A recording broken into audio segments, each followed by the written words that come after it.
Yo, yo, yo, it's C-Jax back with another Smackdown review and recap, man. It's 1 a.m. I'm burnt out. I'm tired. I just got through actually watching back Smackdown in full. I didn't watch it on Friday night. I was busy, but I watched it. The show sucked, right? And Cody Rhodes is being booked like a cuck. And that rhymed, actually. Don't hate the player, hate the game. Let's get it, man. But yeah, it feels good to be back. Let's go ahead and just break this show down. We start off with Cody Rhodes and Solo Sikoa in a promo that honestly nobody cares about. And Cody Rhodes is being booked like a beta champion, which is exactly what he is at this point. Because if you look at his track record in the last 3 months, right?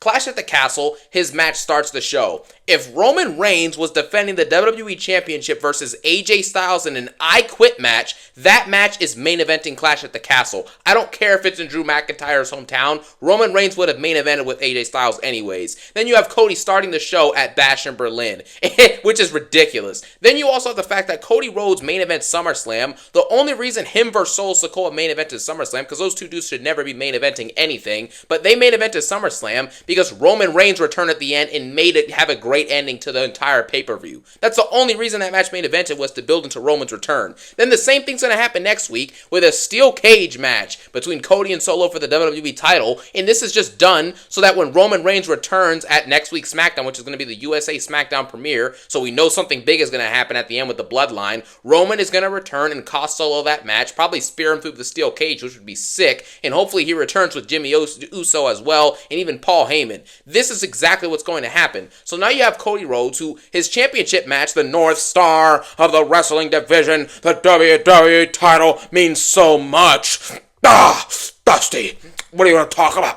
What do you want to talk about? Stop it. Okay, the title means nothing, and it's being booked that way. Cody Rhodes is going to basically have another match, another title match for Solo, in which it's all done to build into Roman Reigns' return again, but this time on SmackDown. Will Roman's return be absolutely epic? Obviously, it's Roman Reigns. Am I going to be hyped? Of course I am. It's Roman Reigns. Is the match going to be good? Of course not. It's Cody Rhodes and Solo Sikoa. But anyways, and during this promo, Cody acted like he was going to challenge Jacob Fatu for the WWE title, and I'm like, Jacob Fatu has not won he hasn't even competed in a singles match in WWE, so why in the world would he get a title shot anyway? It's the North Star of the wrestling division, but a guy who's never had a singles match before in the company gets a WWE title shot. Okay, bro, so I guess Apollo Crews is next on the title shot list then, because he hasn't done anything in years, or basically at all, and I guess he's going to get a title shot soon, which, we're going to talk about Apollo Crews probably in another video, because it looks like they're starting to use him more, but that's interesting. Anyways, next segment, Tiffany Stratton and Nia Jax backstage. Now, obviously, Triple H now, every story takes approximately 38 months, and a couple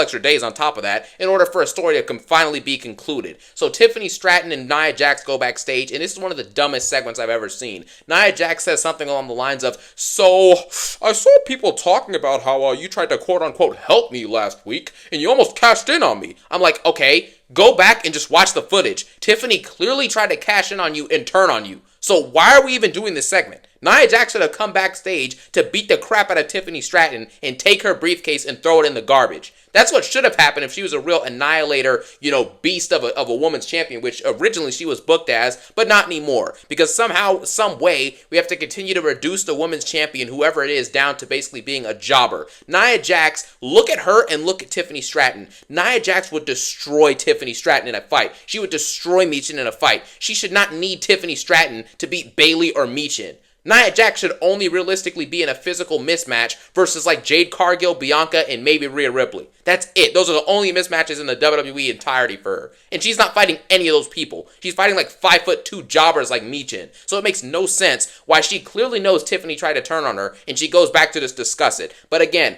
all these stories have to be dragged out for 50 weeks. So, this is just what happens at this point. Then you have Tiffany versus Bayley. This match was garbage. And well, actually, I can't even say that, honestly. A couple of the moves, like the dropkick on the apron, the Alabama Slam thing, that was pretty good. And, the interference at the end, Nia Jax does, and then, Bayley wins. I get it. I mean, this was okay. I'll give it that, all right? This is one of Bayley's better matches of the year. I'll say that much, because usually she's wrestling in slow motion. But, I guess because Tiffany's a little bit faster than a lot of her opponents, the match was a bit faster as well, so it kind of helped the whole entire thing. Then you have KO versus Waller and Theory. This match is pointless. Next week, we're going to see Randy Orton and Kevin Owens versus Waller and Theory. That's who the mystery tag team partner is, guys, so don't get your hopes up. Randy Orton's going to do what he always does. He loses at a PLE, takes a break for 3 or 4 weeks, and then comes back. That's literally the same thing. Takes a break for 2 weeks after losing to Gunter in a match that was an absolute slog fest, and then he'll be back next week to help out Kevin Owens, and they'll beat Waller in theory in about 10 minutes. It'll be cool to see him hit an RKO though and be back on SmackDown for the premiere. But anyways,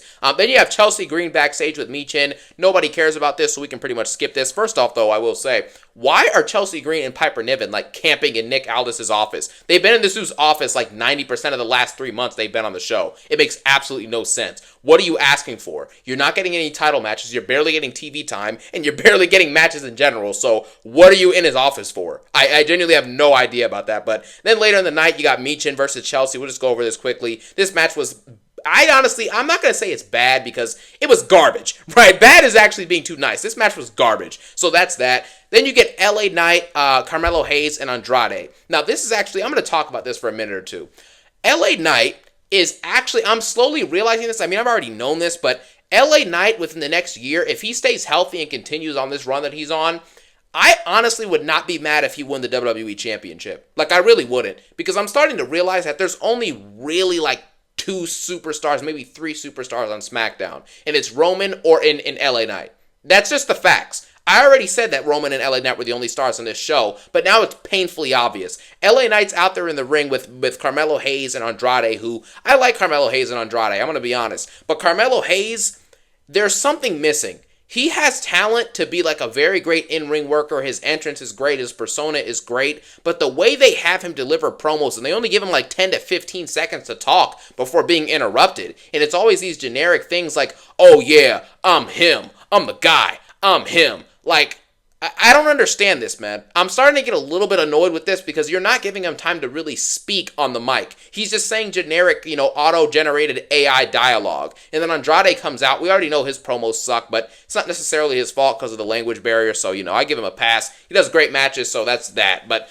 LA Knight ends up hitting the BFT on both of them. And I guess Andrade versus Melo Hayes Part 5 is happening next week on the SmackDown premiere on USA. And it's like, how many times are we going to do this match? If this leads to like a best of 7 thing, like the Mellow in 7 gimmick, and it ends at Bad Blood, I would actually like that because I'm a big NBA fan, man. If they do the Mellow in 7 gimmick in the WWE, I think that could be an interesting thing going forward. Like every feud is just dragged out to last like 7 matches. I think that'd be pretty cool because at least you'll be done the feud in a month or 2 rather than waiting 8 months for build up like Triple H usually does. But yeah, that's this segment. Whoever wins between Mellow and Andrade, I'm sure is going to be fighting LA Knight next for the WWE or for the US Championship, and that's pretty much that. Then you have one of the dumbest things I've ever seen again.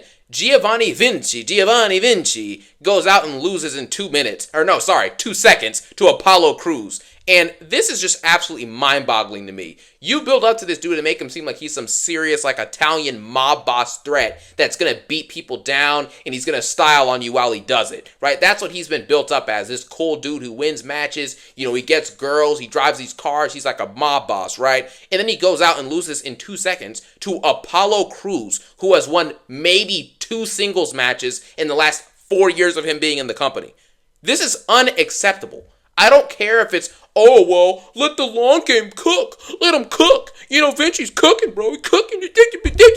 Stop. It's nonsense. No one should be getting hyped up for 2 months just to lose in 2 seconds. There's no benefit to that. What does Apollo Crews gain from winning this match? He beat a dude who hasn't wrestled in like 6 months. Congratulations.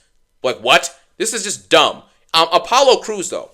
Apollo Crews, in my opinion, and I saw a great video from, the Hater on YouTube. You should go check him out. He's actually very entertaining. Has good ideas, a lot better ideas than Triple H does, that's for sure. Vinci pretty much loses in 2 minutes to Apollo Crews, but Apollo Crews, the Hater brought this up. There should be an African/African-American faction in the WWE. Because Apollo Crews, I think physically and, the way he wrestles is actually decent enough for him to be like a genuine good star if he's put together with other stars that happen to be African American. Like, I think it would work if there was Xavier Woods and you have like Apollo Crews and you bring in Omos or something like that, and Kofi Kingston even too if you really want. You can even have Big E come in there because Big E, even though he can't wrestle, Big E can at least be like a mouthpiece and he can bring some energy and some star power to the group. And you can make it like a 4 or 5 way group, and that's how you evolve this story of the New Day instead of just ending it for some stupid Karrion Kross storyline. You get what I'm saying? This is how you start to make things special, because I'm seeing things in Apollo Crews, right? Even though he gets no pop, nobody cares about his story, and his character work isn't that good. This guy has potential if you put him with like 4 or 5 other people. That's why I wish they kept Lashley, because if they kept Lashley, you could have done like what? Street Profits, Lashley, Apollo Crews. Boom. That's the pride. That's the faction, man. And then you can have BFAB as the voice of the talking person of the group. But you don't really need that if you have Montez Ford and Dawkins who can cut solid promos. So, the stuff like that would have made things a lot more interesting and would have been able to utilize more of your roster, especially your undercarders. But, they're not going to do that. They're just going to have Kofi and Xavier Woods do these stupid, boring promos with Karrion Kross and Scarlett and, the other people out there. And then also they're just going to have Apollo Crews continue to be a jobber with Baron Corbin most likely. And then Omos will probably stay on the retirement tour. So, stuff like that just kind of happens, but it is what it is. That's what Triple H does as a booker, and, he lets Bobby Lashley go, but then lets Karrion Kross keep his job, Triple H is a real genius if you can't tell. He's also a moron. Anyways, we get to the main event, DIY versus the Bloodline. This was, or DIY and the Street Profits versus the Bloodline. I can't believe I'm forgetting about the Street Profits because, honestly, they're not doing anything. Montez Ford and Angelo Dawkins realistically should actually go to AEW. There's no, and I've been talking to this with my brother for like a month or two now at this point. It's time for them to move on. If they don't get pushed within the next like couple months, I'm done. Like, I'm actually ending my contract and I'm going to AEW. Because even if you're wrestling in front of just a few thousand people, and, but I'd still have that, honestly. That's not even that bad. Wrestling in front of a few thousand people and having hundreds of thousands of people consistently tuning into you versus, like, barely getting TV time and you're barely getting meaningful matches and no one gets to see the true talent in the ring or on the mic that you have, I would much rather be in AEW and have, like, an MJF career than be in WWE and have a Street Profits career where you're basically jobbing out for, like, 80% of your career. That's stupid. You can't have that much talent and then just not be utilized, man. At least MJF, like, he, in my opinion, he's honestly one of the best wrestlers working today on the planet, but he is a little bit overrated, but he's very good.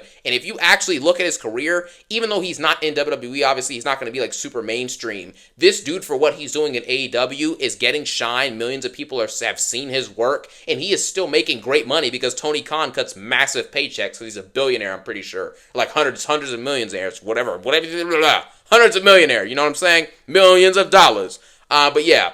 It's just that simple. I don't even know what to say about this match. The Bloodline wins as expected. Montez Ford gets spiked in the neck, which is just embarrassing at this point. The fact that this dude comes out here to job at the level of talent he has is absurd. There's no reason that he shouldn't be like in the U.S. title picture or in the Intercontinental title picture. There's just no way he's not. He's better than Ilya Dragunov and Dominic Mysterio and all these other bums because Dominic Mysterio can't cut a promo. And even when he, because people, this is the thing, I've said this before. People try to talk about, oh, Dominic Mysterio gets booed out of the building, bro. He never gets a chance to speak. Even if he got a chance to speak, the promo wouldn't be good. If you actually listen to what he says, even when he's speaking over the boos, he's not saying anything. He's just saying shut up in Spanish, and he's saying, I am Dom Mysterio, mommy, Liv Morgan, like, stop. So, yeah, this match was okay, though, I'll be honest. I mean, DIY did some good moves working with the Street Profits, but this is expected. DIY and Street Profits are good in the ring. We already knew this already. But are they good enough to actually get a push and to have engaging stories and to be booked correctly? Of course not. So this match means nothing. The Bloodline dominates. Jacob Fatu dominates again.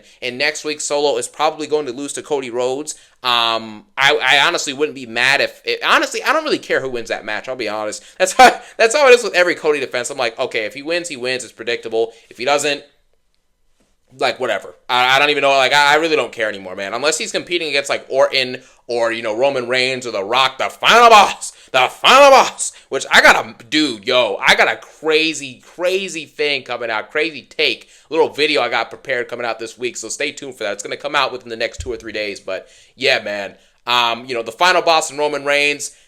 I'm not going to say they're going to both be on SmackDown next week, but Roman Reigns 90% will be on there. Jimmy Uso might be there as well. Same with Paul Heyman. But the final boss has been reported to be showing up within the next few months back in WWE as a return, man. So I do think The Rock is going to come back soon. I'm not going to say it's going to be this upcoming Friday, but he will be back within the next 2 months. Mark my words, man. And when he comes back, wrestling will finally be restored to order, and we won't have to watch these garbage segments week after week and these trash champions outside of LA Knight and Braun Breaker and kind of Gunther a little bit. So, yeah, that was the thoughts on SmackDown. The episode was horrible. It wasn't one of the worst episodes I've ever seen, but I would say it was very bad. I give it a 4 out of 10 max.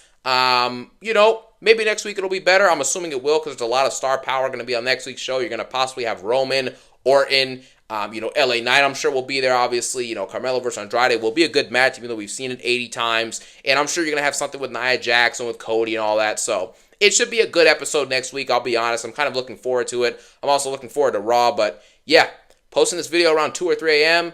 If you watch it, you watch it. If you made it this far in the video, comment, what should you comment, man? Comment acknowledge me if you made it this far into the video. And I hope everyone has an amazing day.